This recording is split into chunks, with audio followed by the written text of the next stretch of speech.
7 বজাৰ পৰা 7:30 বজাৰ ভিতৰত যি মহানগৰীখন অন্ধকাৰময় পৰিৱেশৰ সৃষ্টি হৈ পৰিছিল এজাক বৃহৎ বতাহ ধুমুহাৰ লগতে আচলতে তীব্ৰবেগী যি বৰষুণ আহিছিল আৰু মুখলধাৰ বৰষুণৰ পিছতে মহানগৰীৰ যদি পৰিৱেশৰ কথা কওঁ ঠায়ে ঠায়ে আচলতে মহানগৰীৰ বহু সংখ্যক ঠাইত আচলতে কৃত্ৰিম বানপানী হোৱাৰ পৰিস্থিতি আমি দেখুৱাবলৈ সক্ষম হৈছোঁ। এয়া বেলতলা চাৰ্ভে ৰোড যি সংযোগী ৰোড সেই সংযোগী ৰোডৰ আমি পোনপটীয়া পৰিৱেশ দেখুৱাইছোঁ। পোনপটীয়া সম্প্ৰচাৰযোগে এয়া হৈছে বেলতলা চাৰ্ভে ৰোডৰ এক দৃশ্য। আমি পোনপটীয়া সম্প্ৰচাৰযোগে সেই দৃশ্য দেখুৱাইছোঁ যে আধালৈকে আচলতে গাড়ী দুচকীয়া চাৰিচকীয়া যিসমূহ বাহন আহিছে সেই বাহনসমূহৰ আধালৈকে পানী হোৱা পৰিলক্ষিত হৈছে। প্ৰায় এজাক বৰষুণতে এজাক মুখলধাৰ যি বৰষুণ আহিছিল 7:30 বজাত তাৰ পিছতে এনেকুৱা ধৰণৰ পৰিস্থিতি আৰু মানুহ আচলতে আহিব নোৱাৰা অৱস্থা তেওঁলোকৰ যাতায়াতত আচলতে যথেষ্ট অসুবিধা সৃষ্টি হোৱা দেখিবলৈ পোৱা গৈছে। সতীৰ্থ অঞ্জন আছে, অঞ্জনে সেই পৰিৱেশ দেখুৱাইছে। আমি এই পৰিৱেশটো যদি পুনৰবাৰ দেখুৱাবলৈ যত্ন কৰোঁ তেতিয়াহ'লে যিসমূহ চাৰিচকীয়া বাহন আহিছে সেই চাৰিচকীয়া বাহনসমূহ আচলতে কোনো প্ৰকাৰে ওলাই গৈছে।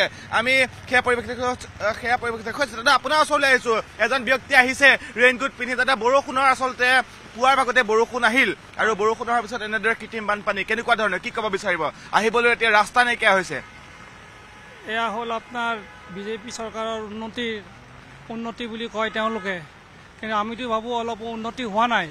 এজাক বৰষুণ আহিলে নলা নৰ্মদা ৰাস্তা গোটেইখিনি ভৰি পৰে আৰু স্কুলৰ ল'ৰা ছোৱালী অফিচৰ মানুহ অহা যোৱা কৰিব নোৱাৰে। এইখিনিত অলপ আমাৰ মাননীয় মুখ্যমন্ত্ৰী শৰ্মাদেৱে অলপ চকু দিব লাগে। আপুনি নিশ্চয়কৈ কৰ্মস্থলীলৈ ওলাই আহিছিল? হয় হয়, মই ঘৰৰ পৰা 9:30 ওলাব লাগে, কিন্তু এতিয়া 8:30 বজাতে মই ওলাইছোঁ। তথাপিও যাই নাপাম। ৰাস্তাত বা আৰু কি আপোনাৰ শিলগুটি বালি আপোনাৰ এই বটল এইচব পৰি থাকে। বৰষুণ আহিলে ভয় লাগে, আগতীয়াকৈ ওলাই আহিব লাগে। জানোচা ক'ত বানপানী হয় তাৰ নিশ্চয়কৈ ভয় থাকে। হয় হয়, নিশ্চয় থাকে আৰু সময়মতে অফিচ নাপাওঁ, এটেণ্ডেঞ্চটো মোৰ মাৰা যায়। সেইটোৱে। এতিয়া ক'লৈকে যাব আপুনি? এতিয়া মই যাম আপোনাৰ বৰাগাঁও। ক'ত ক'ত পানী পাই আহিছে এতিয়া আপুনি আহোঁতে? এতিয়া আপোনাৰ দিছপুৰ লাষ্টগেটৰ পৰা এতিয়ালৈ মই এই গোটেইখিনি পাইছোঁ চাৰ্ভেলৈ। গোটেই পানী হৈছে, খোজকাঢ়িব নোৱাৰা অৱস্থা, গাড়ীসমূহ আহিব পৰা নাই। হয় হয়, আৰু ডাউনটাউনৰ পৰা আহিছোঁ মই। ডাউনটাউনৰ যিখন মেডিকেল সেইখিনি ওচৰত এক আঁঠুকে পানী। সেইখিনি আমাৰ অলপ মুখ্যমন্ত্ৰীয়ে চকু দিব লাগে। ঠিক আছে, ধন্যবাদ জ্ঞাপন কৰিছোঁ। আচলতে এনেদৰে আচলতে যিসকল যাত্ৰী আছে লগতে যিসকল আৰোহী আছে সেই পথচাৰীসকলে আচলতে যথেষ্ট অসুবিধাৰ সন্মুখীন হৈছে। আমি এখন গাড়ী দেখুৱাইছোঁ, চাৰিচকীয়া বাহন দেখুৱাইছোঁ। সেই বাহনখন আচলতে পানীৰ বাবে তেওঁলোকে ভয় খাইছে বাহনখন পানীৰ মাজেৰে চলাচল কৰিবলৈ। আৰু লগতে আমি যিসমূহ বাহন অহা যোৱা কৰি আছে সেই বাহনসমূহৰ কথা কৈছোঁ। যিসমূহ চাৰিচকীয়া বাহন চলাচল কৰিছে যথেষ্ট অসুবিধাৰ মাজেৰে তেওঁলোকে চলাচল কৰিবলগীয়া অৱস্থাৰ সৃষ্টি হৈছে। আৰু ইতিমধ্যে পানী যিহেতু পূৰ্বৰ পৰা বাঢ়ি আছে, পুৱা 7 বজাৰ পৰা যিহেতু নেৰানেপেৰা বৰষুণ দিছিল, মুখলধাৰ বৰষুণ দিছিল, তাৰ পিছতে কিন্তু এনেকুৱা ধৰণৰ পৰিৱেশ আৰু আমি সেয়া পৰিৱেশ দেখুৱাইছোঁ। লগতে যিসমূহ বাহন আছে দুচকীয়া বাহনসমূহ আচলতে ভয়ে ভয়ে এইফালেদি অহা যোৱা কৰিবলগীয়া হৈছে। জানোচা তেওঁলোকৰ বাইকখন যদি বা দুচকীয়া বাহনখন যদি পানীৰ মাজতে হঠাৎ আবদ্ধ হৈ যায়, বন্ধ হৈ যায়, তেতিয়াহ'লে কিন্তু যথেষ্ট অসুবিধাৰ সৃষ্টি হ'ব। আমি সেয়া পৰিৱেশ ইতিমধ্যে দেখুৱাইছোঁ।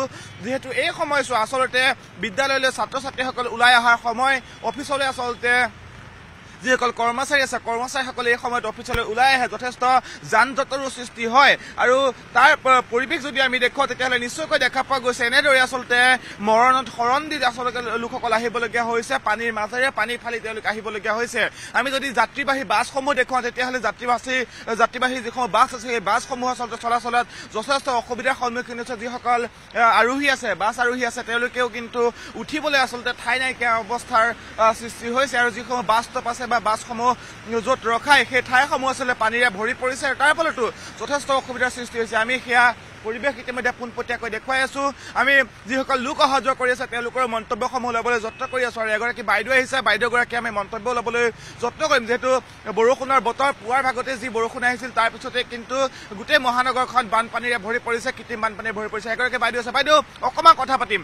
পুৱাৰ ভাগতে বানপানী আৰু বানপানীৰ পিছতে আপোনালোকৰ আহিবলৈ ৰাস্তা নাইকিয়া হৈছে, বাহনসমূহ চলিবলৈ পথ নাইকিয়া হৈছে। কি ক'ম আৰু এনেকুৱা অৱস্থা। এতিয়া যিমানে তেওঁলোকে নকৰক, কিন্তু ড্ৰেইনবিলাক যদি ক্লিয়াৰ নকৰে বা ফুটপাথবিলাক ভালকৈ যদি নাচায় তেতিয়াহ'লে এনেকুৱা অৱস্থা হ'ব। এজাক বৰষুণতেই মহানগৰীত কৃত্ৰিম বানপানী, একাঠু পৰ্যন্ত পানী হয় কিছু কিছু ঠাইত। ক'ৰ পৰা আহিছে আপুনি এতিয়া? গণেশ বশিষ্ঠৰ পৰা। বশিষ্ঠৰ পৰা। বাটটোত ক'ত ক'ত পানী আছে আগৰ পৰা? ক'ত ক'ত নাই? বৰ্তমান নাই। পোৱা নাই। এইফালেদি আপুনি ক'লৈকে যাব এতিয়া? মই এতিয়া ৱাৰলেছদি নামঘৰ পথেদি যাম অলপ। মোৰ তাতে NGOৰ পৰা মই আহোঁ, তাতে কাম কৰোঁ। এই গোটেই পথটোতে বানপানী, আপুনি ওপৰেদিও যাব নোৱাৰা অৱস্থা। কিছু কিছু ঠাইত আচলতে পদপথতো পানী হৈছে।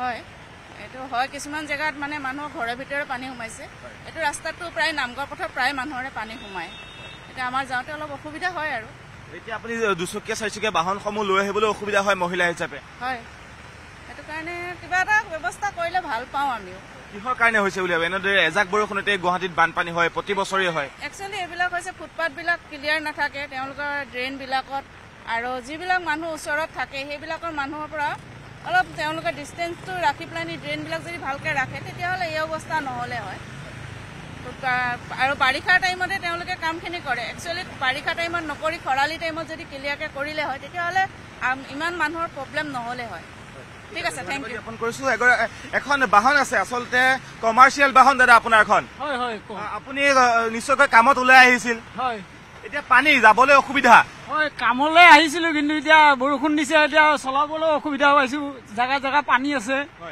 এতিয়া কি কৰোঁ চাওঁ অলপ বৰষুণটো কমিলে চলাব বুলি ভাবিছোঁ আৰু ভয় লাগে পানী হ'লে জানো চা বাহনখন বেয়া হৈ গ'লে যথেষ্ট ক্ষতি হ'ব সেই তেলখিনি ভৰাই ল'লোঁ অকণমান এতিয়া অকণমান ৰখি কিনে চলাম বুলি ভাবিছোঁ আৰু এতিয়া পানী কমালৈকে ৰখিব লাগিব আপুনি অকণমান ৰখিম এতিয়া ঠিক আছে ধন্যবাদ ঠিক আছে হয় নিশ্চয়কৈ আচলতে আমি সকলোৰে মন্তব্যসমূহ ল'বলৈ যত্ন কৰিছোঁ আৰু যিসমূহ বাহন আচলতে চলাচল কৰিছে বাণিজ্যিক বাহনেই হওক বা ব্যক্তিগত বাহনেই হওক সেই বাহনসমূহৰ আচলতে চালকসকলে আৰোহীসকলে যথেষ্ট অসুবিধাৰ সন্মুখীন হৈছে তেওঁলোকে বাহনখন আচলতে লৈ পানীৰ মাজেদি যিহেতু আহিছে তেতিয়াহ'লে তেওঁলোকে নিশ্চয় মনত এটা ভয় থাকে যে তেওঁলোকৰ যদি বাহনখন হঠাৎ যদি কিবা বিজুতি হয় পানী যদি সোমাই বাহনখন হঠাৎ বন্ধ হৈ পৰে তেতিয়াহ'লে হাহাকাৰময় পৰিস্থিতিৰ সৃষ্টি হ'ব আৰু তেওঁলোকে সেই ভয়তে আচলতে বাহনসমূহ উলিয়াবলৈ ভয় কৰিছে ইতিমধ্যে আমি সেই বাণিজ্যিক বাহনৰ চালকজনৰ মন্তব্য ইতিমধ্যে শুনাইছোঁ আৰু যিসমূহ ব্যক্তিগত বাহন আছে সেই বাহনসমূহ লৈ নিশ্চয়কৈ লোকসকল তেওঁলোকৰ নিজৰ কৰ্তব্যস্থলীলৈ বা গন্তব্যস্থলীলৈ তেওঁলোক নিশ্চয়কৈ আহিছে তেওঁলোকে যথেষ্ট অসুবিধাৰ সন্মুখীন হৈছে আমি দুচকীয়া বাহনসমূহ যিসমূহ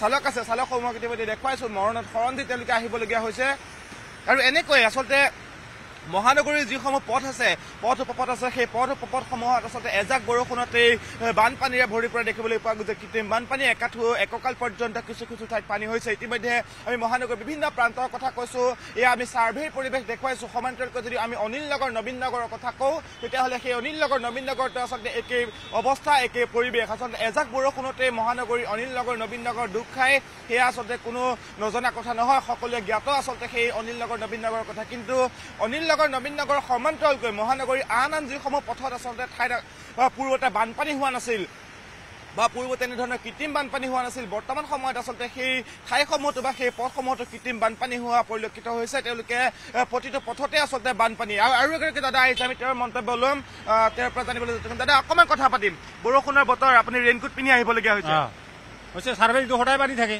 হয় সদায় পানী থাকে আজি নহয় আজি বুলি নহয় এইটো সদায় পানী থাকে এজাক বৰষুণ দিলে পানী হয় হৈছে ড্ৰেইন বনাই আছে তথাপিও কাম হোৱা নাই আপোনালোক আহিবলৈ যথেষ্ট অসুবিধা হয় অসুবিধাটো হ'বই যে পানী চাওক আপুনি নিজে চাওক পানী কেনেকুৱা আছে আপুনি বিচৰা বাতৰি পাব কেৱল নিউজ 18 এপত নিউজ 18 এপ ডাউনলোড কৰিবলৈ স্কেন কৰক এই QR কোড গুগল প্লে ষ্টৰতো পাব এই নিউজ 18 এপ